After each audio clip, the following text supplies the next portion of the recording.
ఏదైతే గోదావరి జిల్లాలు ఉన్నాయో, ఆ గోదావరి జిల్లాల్లో జనసేనకి ఎదురు దెబ్బలు తగులుతాయని చెప్పాలి. ఎందుకనంటే ఇప్పుడు ఎలక్షన్ లేదు. ఎలక్షన్ టైం ఇంకా రాలేదు.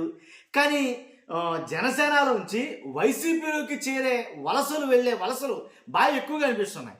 ఈరోజు చాలామంది అయితే కనుక వైఎస్ఆర్సీపీలో చేరారు. అది కూడా ఏదైతే వైఎస్ఆర్సీపీ కేంద్ర కార్యాలయంలో మాజీ ముఖ్యమంత్రి గారు వైఎస్ జగన్ గారి సమక్షంలో కొంతమంది జనసేన నేతలు ఏలూరు జిల్లా నుంచి, అలాగే ఆ చుట్టుపక్కల ఆ ఉభయ గోదావరి జిల్లాల నుంచి కొంతమంది నేతలు జనసేన వాళ్ళు వైఎస్ఆర్సీపీలో చేరడం అయితే జరిగింది. నిజంగా ఇది ఆశ్చర్యాన్ని కలిగించే విషయమే. నిజం ఏం చెప్తాను ఈ మాట అంటే కనుక, ఇప్పుడు వాస్తవంగా అయితే కనుక వైఎస్ఆర్సీపీ అధికారంలో లేదు. అది మీకు నాకు తెలిసిన విషయమే. అధికారంలో లేని పార్టీలోకి అధికారంలో ఉన్న పార్టీ నేతలు వెళ్ళి చేరడం అంటే కొంచెం ఆశ్చర్యాన్ని కలిగించే విషయమే. అంటే వైఎస్ఆర్సీపీ వాళ్ళకి అయితే కనుక కొంచెం జోషు కలిగించే అంశం అని చెప్పాలి. ఎందుకు చెప్తున్నానంటే కనుక, ఎప్పుడు జరిగేది ఏం జరుగుతుందంటే కనుక, ఏదైతే అధికారం ఉందో ఆ పార్టీలోకి అధికారం కోల్పోయిన పార్టీ ఏదైతే ఉందో ఆ నేతలు వెళ్ళి చేరడం పరిపాటే. కానీ ఇక్కడ రివర్స్లో జరుగుతుంది. టీడీపీలో నుంచేమో వైఎస్ఆర్సీపీలోకి వస్తున్నారు, అలాగే జనసేనలో నుంచేమో వైఎస్ఆర్సీపీలోకి వస్తున్నారు. రివర్స్లో జరుగుతుంది. అధికారంలో లేని పార్టీలోకి అధికారంలో ఉన్న పార్టీ నేతలు చేరడం అంటే ఆశ్చర్యాన్ని కలిగించే అంశమే. దాంట్లో ఎలాంటి డౌట్ లేదు. ఇప్పుడు అసలు వాస్తవంలోకి వెళ్తే కనుక ఈరోజు ఎవరు చేరారు ఏంటి అనేది చెప్పే ముందు నా రిక్వెస్ట్ ఫస్ట్ లైక్ చేయండి. లైక్ చేసి ఇలాంటి ఇన్ఫర్మేషన్ ఎక్కువ మంది చేరవద్దు. కొత్తగా మన ఛానల్ చేస్తే పక్కాగా సబ్స్క్రైబ్ చేయండి. మీ అమూల్యమైన అభిప్రాయాన్ని కామెంట్ రూపంలో తెలియజేయండి. ఓ పక్క నుంచేమో పవన్ కళ్యాణ్ గారు అసలు నిజంగా ఒక రకంగా అంటే కూటమి కట్టుబాట్లకి కట్టుబడి ఆయన పనిచేస్తున్నారు.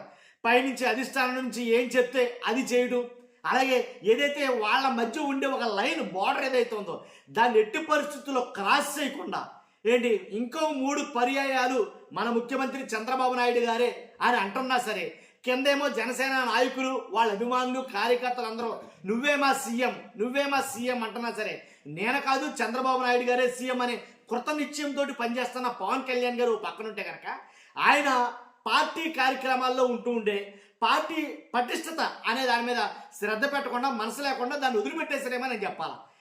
పార్టీ పటిష్టత దాన్ని కూడా కొంచెం పట్టించుకోవాలి కదా. అది మొత్తం గాలి వదిలేసారేమో పవన్ కళ్యాణ్ గారు. ఎందుకంటే వాళ్ళ పార్టీలోని చాలామంది ముఖ్యమైన నేతలు అడపాదడప వైఎస్ఆర్సీపీలో చేరతానే ఉన్నారు కంటిన్యూస్గా.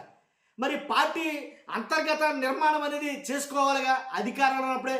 మరి ఎందుకని దాన్ని పవన్ కళ్యాణ్ గారు పక్కన పెట్టి ఏదైతే ఆయన భుజస్కంధాల పైన చంద్రబాబు నాయుడు గారు కొన్ని బాధ్యతలు ఇస్తున్నారో వాటిని వేసుకుని చేస్తున్నారు తప్ప పార్టీ అంతర్గతంగా కానీ పార్టీ నిర్మాణం కానీ వాటి పట్ల పెద్దగా కృషి చేయట్లేదని జనసేనలో ఆల్రెడీ టాక్ ఉంది.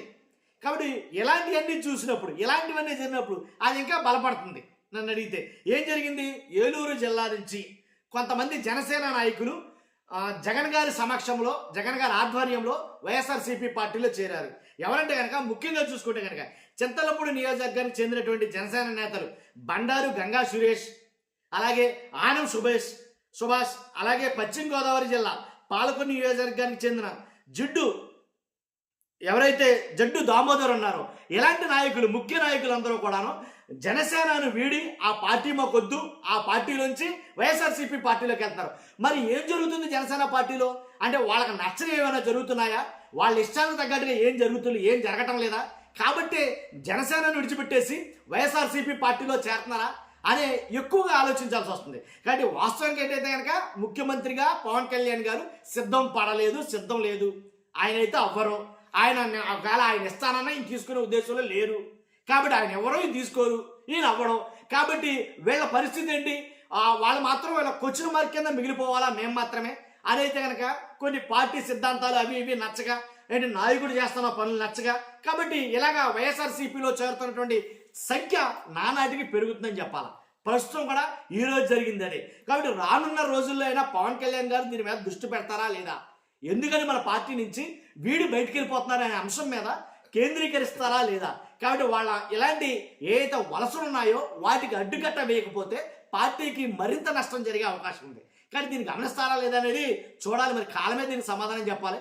అటు చూస్తున్న మీరు అందరూ కూడా మీ అభిప్రాయాన్ని కామెంట్ రూపంలో తెలియజేయండి. ఫస్ట్ అయితే లైక్ చేయండి. Thank you very much.